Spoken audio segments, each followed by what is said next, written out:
This morning. Your Highness, thank you very much for being here.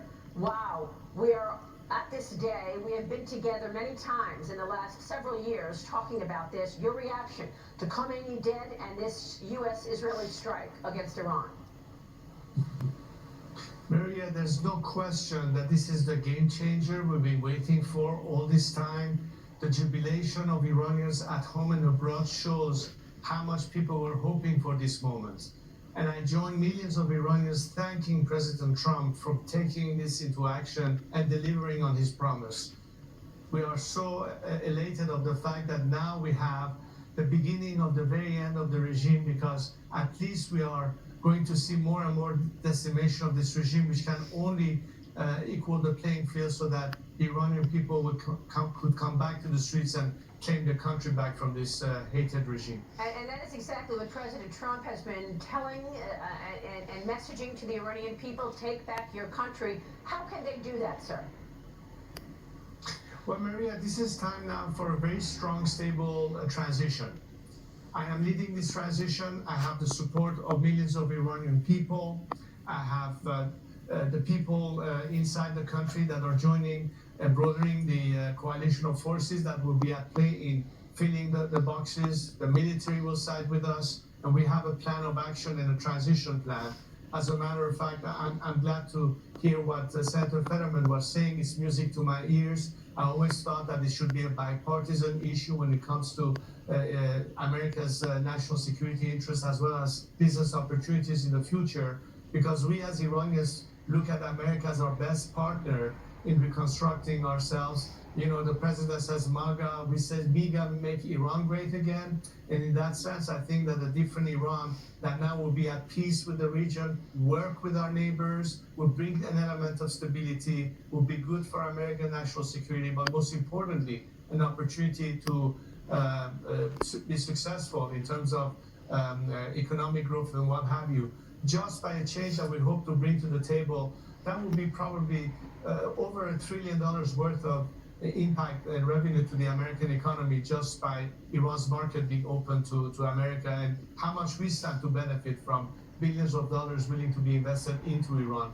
All that was needed was for this regime to no longer be there, and I think that is something that should be important to America and Iran both. So where does this transition leave the IRGC, the Iranian Revolutionary Guard, where leadership there is still vowing revenge? How does this transitional government look when you have Persians, Shia, Sunni, secular government? What do you envision? Well, Maria, obviously, I think this campaign is this time something not just to set back the Iranian nuclear program or anything like that. This is like full decapitation of the regime, and ultimately what will expedite is total collapse. The Iranian people have suffered too much to set up for anything less than that. But as soon as the transition plan is put into gear, we want to make sure that we address the issue immediately, to make sure that we have the ability to have a stable process, to obviously lead to ultimately a democratic outcome, so the Iranian people get to choose their future government and system. What we need to do now is to make sure that we bring all the elements that can help that process into place. I was talking earlier today with Senator Lindsey Graham, who's a good friend of Iran. In fact, people now call him lovingly Uncle Lindsey for his position. And he talked to me earlier saying that he would like to try to organize Good deal. a partisan group at Senate level for us to present that plan. Both the administration and Congress will understand better what we have in mind. I'll get more into the details. You and I had talked about the IPP project, Iran Prosperity Project, before, and the first 100 days, critically important of how we do that for the initial transition. I've been working with a number of Iranians from across the spectrum that are united on this purpose. We have the most diverse coalition of people dedicated to that process, representing different parts of the country, including religious minorities, ethnic groups that are all aligned in this national project that we have. So I feel extremely confident that we get this into place and make sure that we can fill the vacuum, and that unlike other scenarios that did not pan out so well, example, post-Saddam Hussein de-Baathification, the Iranian scenario is very different than that. It's different than Venezuela. We do have an absolutely ironclad plan in mind. Of course, what's critical is the more this regime is totally weakened and it collapses, whatever remains behind is not part of the solution, and they are incorporated into our transition, in the civilian bureaucracy as well as the military and security forces. Okay, we will be watching all of that. And how long would you expect your transitional leadership to be? My watchdog. Maria, I think that to be realistic, from the time that we start until the day we can have the final referendum, I anticipate a period that should not be longer than a couple of years at the most. But what's critical is the first 100 days to immediately stabilize the country, the Iranian economic situation, that the apparatus of governments remain as intact as possible, so the functioning of the country continues to be in place while we bring all the components that makes us bring the country to a position where we come out of it at the very end with the choice that people will have to make, and will be proposed various plans in the Constitutional Assembly, which is the entity that will, of course, debate all these issues. Well, that would be an incredible day to see a free election in Iran once again. Reza Pahlavi, thank you, sir. We will be watching your work. Okay, we will have more congressional reaction with Senator Rick Scott and Congressman Brian Mast as Operation Epic Fury enters day 2. Stay with us on Sunday Morning Futures. Next. Save up to 25% at pods.com today.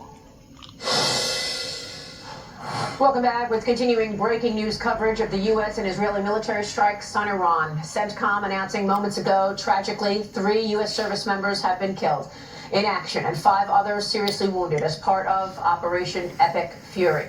Joining me now is Florida Senator Rick Scott, who sits on the Senate Armed Services Committee. Senator, thank you for being here. Give us your reaction.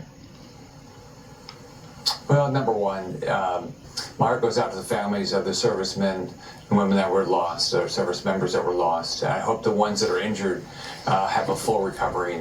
So, I mean, I had the opportunity to serve in the Navy. I know everybody knows you take the risk when you serve, but your heart goes out to them. I want to thank President Trump for having the guts to do this. This is what other presidents had not been willing to do. I know the objective is to stop their short and medium-range missiles. If we didn't, our troops, our servicemen and women would have been at risk all throughout the Middle East, including our ally Israel. So what we're doing is the right thing to do. You'd like to, I'm glad that Khomeini's gone. The Ayatollah is gone. The world's a safer place. You hate to want death for somebody, but he has caused so much death and destruction. Here's what's going to happen. We're going to continue to hammer the living daylights out of them. So will Israel. Hopefully our allies in the Middle East will join in. Our allies in Europe should join in. We're making the world a safer place. But we're going to finish this. And if we don't, we'll be doing this in 5 years and 10 years. I've talked to Secretary Rubio. The Iranian negotiators were stubborn. They were arrogant. They had no interest in giving up any of their weapons. They wanted to continue to enrich nuclear weapons. They wanted to continue to build missiles. They were building about 100 missiles a month, it's unbelievable. They've got an unbelievable stockpile. So. The right things are happening, and I hope to God that we're able to finish this and we end up with a country that could be an ally. And with the massive armada that the president has engineered and put in place, it has given him the ability to continue this for weeks. How much longer do you expect this operation to go on? I hope we can get this done in the next month. It all depends on the, whoever the leader is, the new leader is in Iran. If they do they care about their people ever? We know the Ayatollah didn't care about the people. He killed tens of thousands in just these protests just recently. Right. So hopefully somebody will show up that cares about the people of Iran and says enough's enough. We want to get back and be part of the world economy and give opportunity to all the people of Iran. That's what all of us would like. Right. And Senator, given your role on the Armed Services Committee in the Senate, how would you assess the capability of the U.S. in terms of weaponry? I also want to get your take on assessing the Iranian weapons as they are vowing revenge for the killing of Khomeini. Well, first off, you have to take the Iranian weapons, seriously.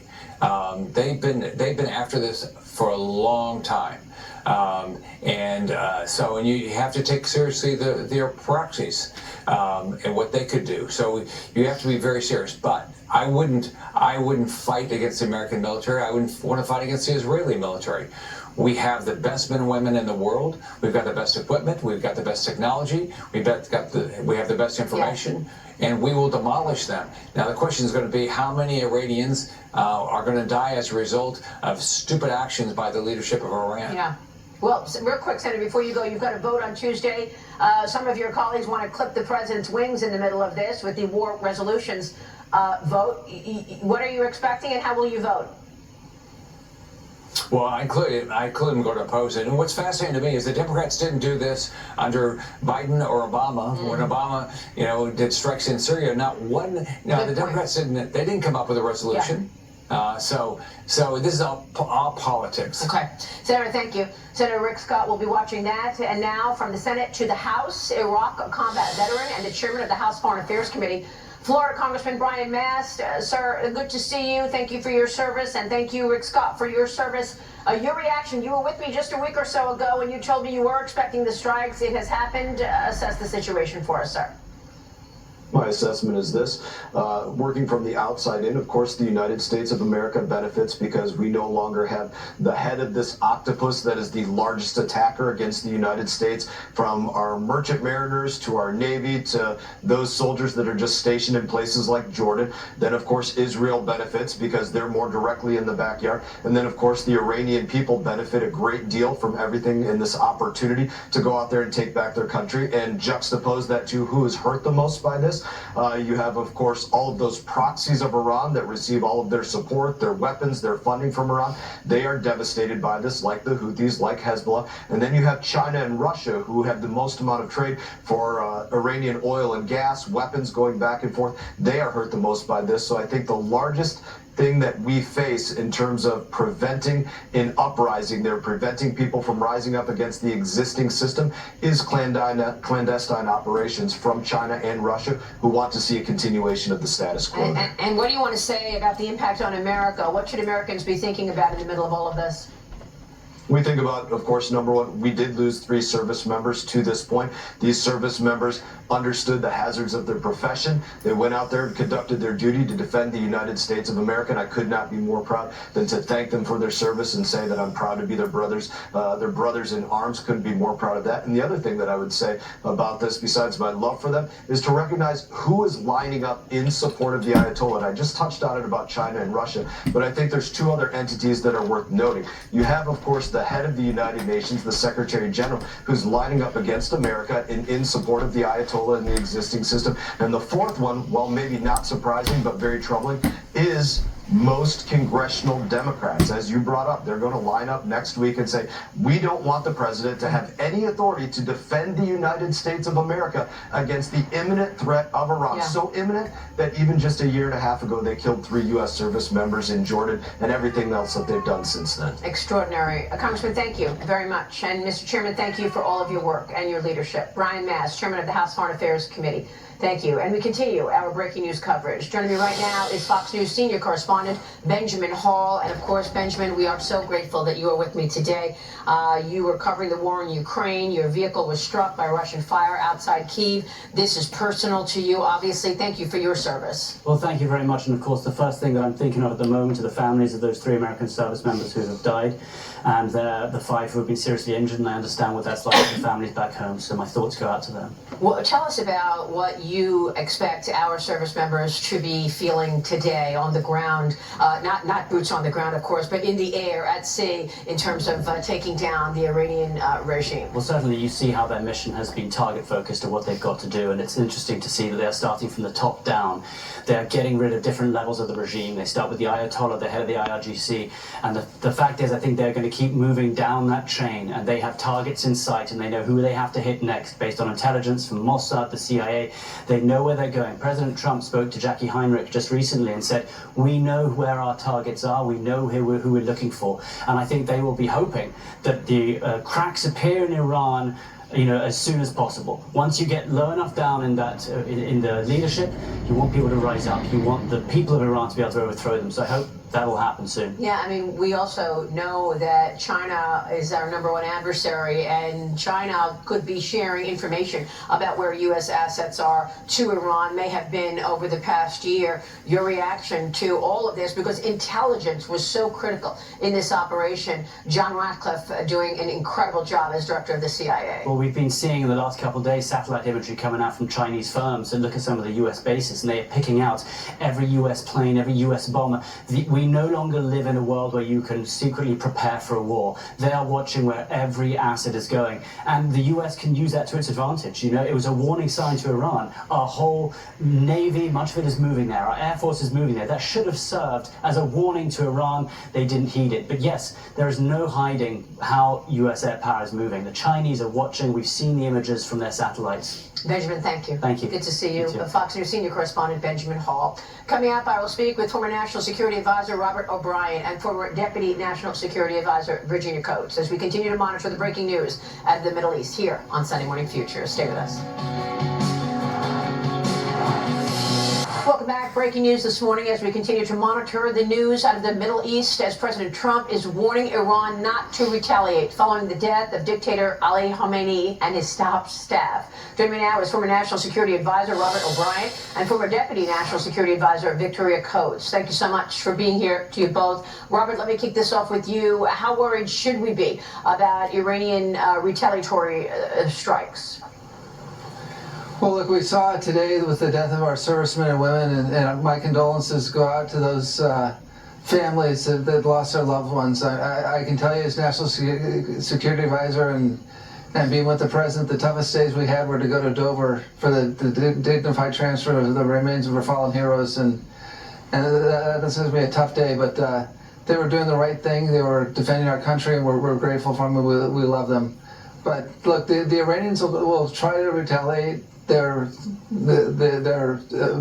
ability and capability to do so is waning as we degrade their capacity, and so I think they'll have some dying spasms, but this job is going to get finished and the regime is finished. Well, Victoria, let's zoom out here and talk about how we got here. President Trump has been warning the Iranian leadership for years, give up the ambition of a nuclear bomb. He joined me many times in terms of telling the Iranians that it will end badly if they continue to support the terrorist proxies. Your reaction to this last several-year campaign of President Trump? Well, certainly President Trump has given every opportunity for the regime in Iran to come to the table and make a reasonable deal, what he calls a meaningful deal. And in this case, we spent 4 years in the first term working on the maximum pressure campaign, which Robert and I collaborated on, and that has contributed mightily to the economic straits they find themselves in now. But it was interesting, Maria, we were having the same conversation over the course of the last 4 weeks that we were having in the lead up to the 12-day war. All the critics were predicting that the president wouldn't act. He was being tricked by the Iranians. Absolutely not. He was getting everything in place that he needed to execute this extraordinary strike.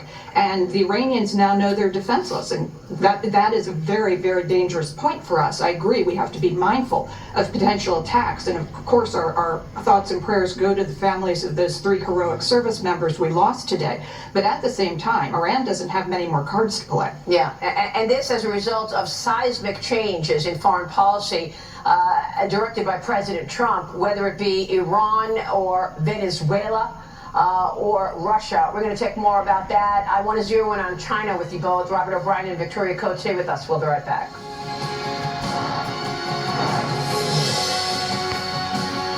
Did you say plus stimulate healthy circulation? And I'm back with former National Security Advisor Robert O'Brien and former Deputy National Security Advisor Victoria Coates. Victoria, how long are you expecting this operation to continue? And what about the threat of the Strait of Hormuz? Doesn't that entangle China in this? What is your assessment of the China threat? Oh, absolutely. And I agree with Senator Scott and Congressman Mast. This is looking like a couple of weeks, maybe a month at most. My understanding is that there are off-ramps built into it, sort of if-then scenarios. If we get the Supreme Leader, then we do this. And that can, that can adjust that timeline. But it doesn't seem like it's going to be an endless war by any means. And interesting you raised the Strait of Hormuz, Maria. Of course, nobody wants that vital waterway closed. But at the same time, as we've been discussing, in a way, we're more interested in getting energy into the Gulf rather than out of it now with the new Saudi deal to import for the first time American natural gas. So we have a lot of different commercial interests in the region. I was very interested to hear what the Crown Prince was saying about economic development in Iran. That's a huge opportunity for the American people. And we're just going to shut China out of that. They can continue to buy energy from the Gulf, but they are powerless to project military might the way we have over the course of the last 36 hours into the Gulf. And Robert, what should we be expecting from allies in the Middle East at this point? Well, look, they're going to be happy because China has been buying Iranian oil, as Victoria points out, at a huge discount. They've been buying Venezuelan sanctioned oil at a huge discount. Part of President Trump's policy is energy dominance, and that's energy dominance at home, in the homeland, but also with our allies. And so he's going to have tremendous trade leverage and negotiation power with China and with Russia as we drill here at home, but also as we work with our allies and our new allies, Venezuela and hopefully Iran, to bring the energy markets back into the light, so to speak, and get rid of these ghost fleets and this discounted oil of China. Yeah, and we are expecting a huge advantage to the U.S. And we are expecting oil prices to spike tomorrow morning when the markets open. Victoria, real quick, President Trump knew this going into the Middle East when he visited the Middle East and strengthened those relationships. I want to thank you both for being here. Former National Security Advisor Robert O'Brien, former Deputy National Security Advisor Victoria Coates. I'll be back tomorrow morning on Mornings with Maria on Fox Business as we continue breaking news coverage right here. Tommy Cobb. We should mention it's not all been praise. On Saturday in the Big Apple, there was at least one protest against live in Iran. This was one of the signs Stop the war on Iran. Trump's a war criminal. Stop the war on Iran. Trump is a war criminal. But John, I gotta say, it was difficult for us to say whether there were any Iranians or Iranian Americans actually at that protest yesterday. As for out here in Times Square today, it is filled with people who are connected to the country. I also should point out, John, that not everyone in the Iranian diaspora feels this way. There are some who certainly feel at ease and they're worried about what comes next. Because after all, they want to see the best for their homeland.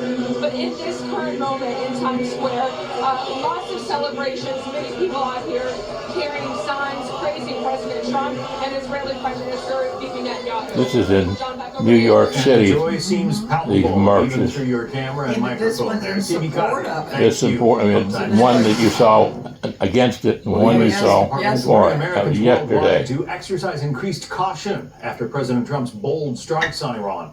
It is also closing up embassies in the region and working to evacuate some diplomats as well as their families.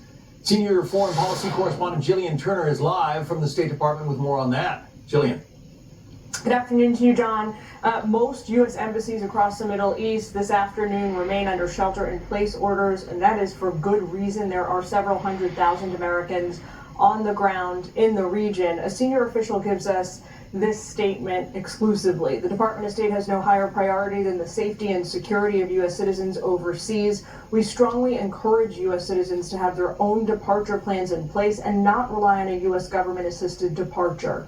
Department of State and interagency partners always examine contingencies based on the security situation. We have no announcement about assisted departure of private U.S. citizens at this time. While American embassies are fast becoming targets for foreign anti-American and anti-Israeli protests in Baghdad. So you can see here hundreds of Iraqis attempted to storm the fortified Green Zone, home to the U.S. Embassy overnight. Concurrently, in Karachi, Pakistan, at least 9 protesters shot and killed as crowds there breached the outer wall of the U.S. consulate. Some Democratic lawmakers now are beginning to argue the increased risk Americans face is directly the fault of the Trump administration. Listen. And I don't sense that they had any idea what they were doing. And they showed nothing to the American people as don't believe a thing this guy has to say. To the United States or any imminent threat posed to our allies. He's who are total in the region. negative Trump who and is quite negative distracted. our country completely. Rubio has been with President Trump at Mar-a-Lago since Epic Fury launched more than 24 hours ago. Now he is closely involved every step of the way. He has now just stood up a task force here at the State Department comprised of officials from across the federal government who are focusing in on all the possible policy options to try and help some of those Americans in the Middle East. John? Ian Turner reporting from the State Department. Thank you, Jillian. Let's bring in Matt Terrell, former chief of staff on Secretary of State Marco Rubio's 2016 presidential campaign. I assume you just heard Congressman Eric Swalwell saying that he saw no threat from the Iranians to the United States. What's your response? Well, my response would be that the congressman is absolutely wrong. Just ask the family members of Americans who've been killed by the Iranian regime. Just ask Iranians who've lost loved ones to this horrific regime. Now, the bottom line is that what President Trump did has made Iran safer, America safer, and the world safer. And I just heard the reporting about what the State Department is doing to protect Americans abroad right now, and that is vital. But to be honest, John, my concern is with Americans here at home. You know, on the heels of President Biden's open border policies, we have millions of people coming to this country, but we're not sure who they are. It could have been potentially terrorists who are funded and fueled by Iran. Right. And this is a vital moment right now, because if Iran's going to deploy proxy terrorists here in the United States, they will do it now. And so the bottom line is not just the record of President Biden and Democrats when it comes to securing the homeland I'm concerned about, it's also the rhetoric of Democrats right now who are attacking what President Trump did. President Trump took the right action. He took the right course. He did what no other U.S. president would do. He has obliterated this regime. More work needs to be done, but thank God for what President Trump did. Naftali Bennett is the former Prime Minister of Israel. He says that the goal in these attacks was protection from the Iranian regime, not necessarily tossing out the regime. Listen. Israel's goal in this attack was to remove the nuclear and ballistic missile threat. Israel's precise goal was not regime change. This is something that we are providing the Iranian people as an opportunity for them. But our goal is to defend ourselves and to remove the horrible nightmare that was, on top of us for such a long time. So if you don't remove the regime, don't you still have the threat? I do think you still have the threat. It's vital to remove this regime. And look, I think what President Trump is doing here is not necessarily launching a war. He's opening the door for the Iranian people to step through it and to chart their own destiny. And I think it was smart for President Trump in his address to the nation to talk about how, that regime change is going to ultimately be up to the people of Iran. It's not going to be up to the United States or Israel or anyone else. But what the people of Iran got now out of President Trump that they never got under any other U.S. president was a president who would give them the support they needed, a chance, a fighting chance to change the course and direction of Iran. Amen. We're on the right course right now to doing that. The United States is doing what's needed in terms of the military assets, as well as Israel doing what's needed in terms of the military assets being deployed to take out the regime. But ultimately, it is going to be up to the people of Iran to change the direction of their country, to put in place a new government. And with the backing of President Trump and of Israel, they have a better chance today than they've ever had before in doing exactly that. Well, supposedly what's left of the government of Iran wants to have talks with the United States. We will see if anything comes of that. Matt Terrell. Matt, thank you very much. Thank you, John. Coming up on the Fox Report.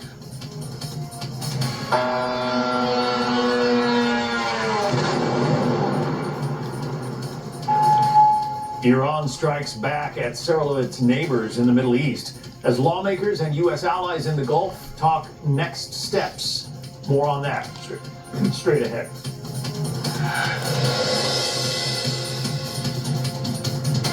In the Operation Epic Fury strikes on Iran, and now that has come to pass. U.S. Central Command says 3 U.S. service members are dead, 5 more seriously wounded. No word yet on how or where those 3 perished. Meanwhile, Iran launched a barrage of missiles toward Israel today, killing 9 and injuring dozens. Let's get back to our chief foreign correspondent, Trey Yingst. He's live in Tel Aviv. Trey. Yeah, John, good afternoon. The Israelis are now tracking more incoming Iranian ballistic missiles as we speak. Our phones just alerted the early alert system, which means in the next 6 to 7 minutes, ballistic missiles are likely going to rain down on central Israel. We've been watching this back and forth throughout the day. The Israelis releasing some new videos showing them going after Iranian ballistic missile launchers on the western side of Iran. But this is a difficult task for the Israelis because the Iranians do have quite a bit of underground infrastructure, and it gives them the ability to quickly pop out, fire missiles, and then try to get their launchers back underground. Despite the fact that the Israelis and the Americans have been going after these launching positions, the Iranians are still inflicting damage, not just on Gulf countries like the UAE, Bahrain, and Kuwait, but also on Israel. Earlier today, at least 9 people were killed in Beit Shemesh. This is a community just outside of Jerusalem. The missile directly impacted a shelter, and we understand, according to local media reports, that a family of 6 was among the 9 killed. And again, it just gives you a sense of the toll here. In Israel, people are afraid, but they are also, interestingly, excited. And I say excited because they feel that this moment is going to change the course of history for their country. And so it's a mix of emotion for the Israeli people who, again, are waiting to see what the outcome of this war will be. They have been told this operation, that is a joint Israeli and American operation, could last for several days, if not several weeks. John? At the same time, the entire IRGC ranking command, the Revolutionary Guard Corps in Iran, has been decimated, decapitated, really. What does that mean for the future of that organization? It's very substantial, and we spoke yesterday with a number of officials here who gave us that exclusive information, and we broke it on Fox that 40 plus senior IRGC and regime officials were killed within 1 minute. This was a simultaneous strike as part of the Israeli opening strikes that they coordinated with the United States, and within those strikes, Iran's supreme leader, the Ayatollah Khamenei, was also killed. What's important to note here, and we even heard from Iran's foreign minister today, who spoke about a reality on the ground in Iran, and that is that they have what is referred to as a mosaic system. They have already splintered out command structures for the IRGC, so even if the missile launching positions and the commanders are killed, for example, in the western part of Iran, the Iranians have the ability to fire from different locations inside of their country. They have the ability to quickly fill the shoes of leadership that is killed, and they are doing that, we understand, just now.